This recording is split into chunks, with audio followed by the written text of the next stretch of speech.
Olá você, tudo bem? Pessoal, vamos falar hoje aqui nessa videoaula que é a nossa segunda sobre a geografia do estado de Pernambuco para o concurso Corpo de Bombeiro deste estado. Se você ainda não assistiu a minha primeira aula, já está no canal essa aula, é só você clicar aqui em cima do vídeo no seu lado direito, desse izinho que está aparecendo aí, tá certo? Clica nele e você será redirecionado para o primeiro vídeo. Bom, para que você possa se situar no espaço geográfico e entender melhor essa segunda videoaula. Olha só, pessoal, o estado de Pernambuco ele se subdivide em dois tipos de relevo. Os relevos de superfícies, bom, deixa eu só pegar aqui o pincel, a caneta para a gente poder trabalhar. Nós temos o relevo de superfície e o relevo submarino. Relevo de superfície, o próprio nome já diz, ela fica acima da superfície do mar.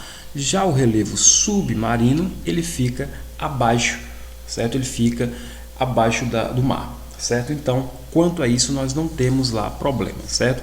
E esses quatro tipos de relevos aqui, eles pertencem à classe de relevo de superfície, que a gente vai abordar detalhadamente um a um agora nessa videoaula, tá certo? Daqui a pouco a gente também vai fazer o mapa mental para poder entender que é suficiente levar para a prova. Então vamos lá.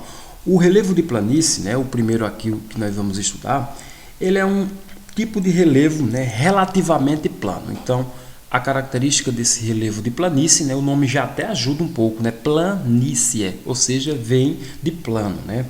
Então, é um tipo de relevo relativamente plano que tem a sua altitude, certo? Abaixo, deixa eu colocar aqui o dado, menos 100 metros, ou seja, abaixo de 100 metros, tá certo? As planícies litorâneas ou costeiras, elas estão quase sempre ao nível do mar, certo? Eles estão bem próximos ao nível do mar. Então, podemos afirmar que as planícies com menos de 100 metros, elas estão bem próximas ao litoral, tá certo? Característica dela bem próxima ao litoral, porque se você pensar comigo, cada vez que você vai se distanciando do mar, o que acontece? Mais alta, né, isso, mais alto, nós vamos ganhando altitude. Cada vez que você se direcionar para o mar, certo? Para o oceano, mais baixo você vai ter para poder atingir aquele nível do mar, tá certo? Olha só, nesse caso, as planícies, né, com essa característica abaixo de 100 metros, né, essa peculiaridade, bom, o que se predomina nesse tipo de planície justamente é a questão da sedimentação, tá certo? Deixa eu ver se vai escritar sedimentação, deixa eu escrever aqui, da sedimentação. O que é a sedimentação? Vamos lá. A sedimentação é justamente o acúmulo de materiais, né, que são transportados, pessoal, pelas águas dos rios e dos mares. Então, o que for transportado pelas águas do rio e pelas águas dos mares, né, nós temos aí um exemplo de sedimentação, ou seja, o encontro, né, o encontro de materiais que são trazidos pelas águas doces, pelas águas dos rios, né, e pela água salgada, que é a água do mar, tá certo? Então, eu quero que você grave esses pormenores, né, característica de uma planície. Bom, então vamos aqui para tabuleiro. Qual é a definição de tabuleiro? Tabuleiro, ele já é um terreno com altitudes, né, que já variam entre 20 e 50 metros. Olha só a diferença aqui. Deixa eu passar um X aqui para não atrapalhar. Olha só. Geralmente, né, de topo muito plano que vem junto ao mar. Então, nesse caso, se você prestar bem mais aqui atenção, você viu que a planície ela tem o quê? Menos de 100 metros, ela já é bem próxima ao mar. Agora, só que o tabuleiro é mais próximo ao mar ainda. Por quê? Porque a altitude dos tabuleiros é de 20 e 50 metros, certo? De 20 e 50 metros. Normalmente, né, muitas gramáticas de história gostam de chamar já com a nomenclatura, né, popular, que é justamente de falésias. Pessoal, tá meio ruim aqui a escrita porque o aplicativo aqui tá meio travando, tá certo? Mas esse nome aqui que eu estou digitando, estou riscando aqui é falésias, tá certo? Então, é o nome que se dá também, um nome alternativo, um nome mais conhecido, mais popular para os tabuleiros. São também planíssimos, tá certo? Eles vêm junto ali à beira-mar, certo? Então vamos passar aqui para planalto. O planalto é um terreno irregular. Ele já não tem essa regularidade igual às planícies, principalmente igual ao tabuleiro, né? Ele já é irregular, né? As altitudes são acima de 300, metros, tá certo? Ela pode chegar, né, até 600 metros. Opa, aqui 600 ficou meio esquisito aqui. Até 600 metros.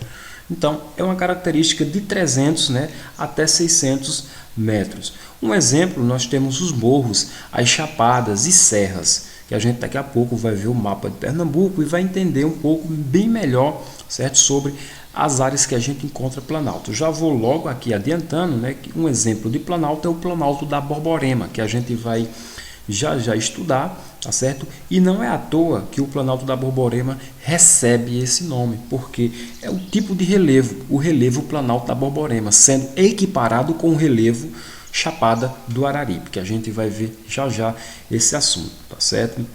Também é no Planalto que a gente encontra, né, as típicas conhecidas serras, tá certo? As serras é justamente nesse tipo, né,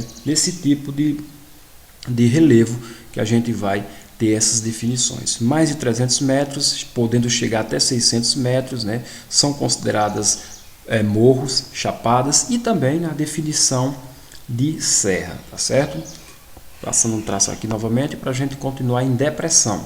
Depressão já é um tipo de terreno com altitudes já um pouco mais intermediário, né? Posso dizer intermediário.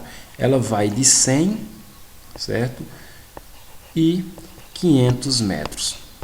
Varia, né? Entre 100 e 500 metros de altura.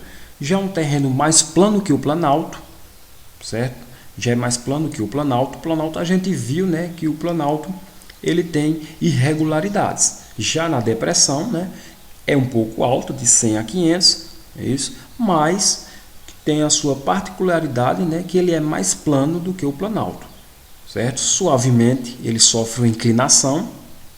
Por quê? Porque justamente essa inclinação é durante o seu longo processo, é onde foram processos de muita erosão, tá certo? Muita erosão, por isso que eles sofrem um pouco mais, né, de um inclino mais acentuado, tá certo? Então, aqui nós apresentamos as quatro características do tipo, né, de relevo do nosso estado de Pernambuco. Pessoal, quanto a isso aqui a gente ainda vai bater, a gente ainda vai estudar mais ainda com questões. Não se preocupe quanto em relação a isso, porque nas próximas aulas é necessário voltar sempre para poder a gente ter um entendimento bem melhor, tá certo? Então deixa eu passar aqui para o mapa visual, que é o mapa de Pernambuco, justamente bem detalhado, né, com as divisões, as três. Quais são essas três? Essas duas em amarelo, que eu estou fichando agora nesse exato momento aqui, elas são chamadas de Depressão Sertaneja de São Francisco. Bom, então, São Francisco porque fica bem próximo às margens do Rio São Francisco, né, numa área lá do sertão do São Francisco. E é chamada de Depressão Sertaneja justamente essa porção aqui, né, que fica justamente lá na zona da mata, certo? Mas é o mesmo tipo de relevo encontrado lá na Depressão de São Francisco. Essa particularidade também a gente vê no Planalto da Borborema e na Chapada do Araripe. O tipo de relevo eles assimilam, certo? Tem muita semelhança e justamente eles recebem o nome de Planalto da Borborema, né? Chapada do Araripe, tá certo?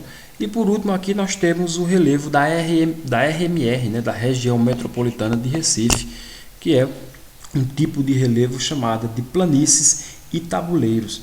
A gente acabou de ver lá, né, a questão das planícies, são aquelas um pouco mais distantes, né, do litoral, mas é relativamente o quê? Baixa, porque ela é inferior a 100 metros a altitude dela. Mas a gente também viu os tabuleiros, né, que são chamadas falésias. Então é típico de onde? De beira de mar, de beira-mar. Então toda aquela região, toda essa região aqui pernambucana beira-mar, nós podemos encontrar esses dois tipos, né?